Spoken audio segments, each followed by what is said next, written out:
সামান্য, একেবারেই সামান্য।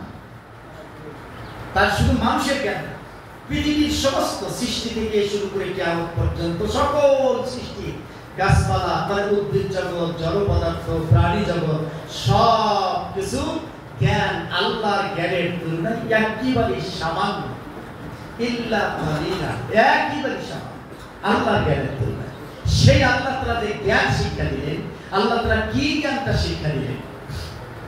কি জ্ঞানটা আল্লাহ তাআলা শিক্ষা দিলেন? আদমকে আল্লাহ তাআলা তৈরি করলেন, ইন্নী জাইলুন ফিল আরদি খলিফা। আল্লাহ তাআলা বললেন যে আমি খলিফা বানাতে চাই। ফেরেশতারা বললেন যে আল্লাহ এগুলি বানানোর দরকার নাই, আপনি যদি আপনার জিকির আজকারের জন্য লাগে আমাদের মতো আরেকদল ফেরেশতা তৈরি করে দেন। তখন আল্লাহ তাআলা বললেন যে ক্বালা ইন্নী আ'লামু মা লা তা'লামুন, আমি যা জানি তোমরা তা জানো না।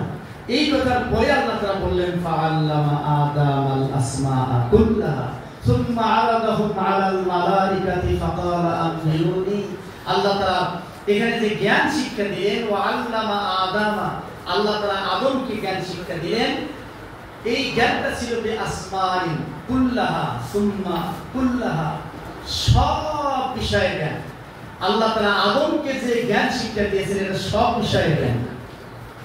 এই সব বিষয়ের জ্ঞান বলতে যেটা বোঝায়, মানুষ এখন পর্যন্ত আরশে কি আছে, দ্বিতীয় আসমানে কি আছে, তৃতীয় আসমানে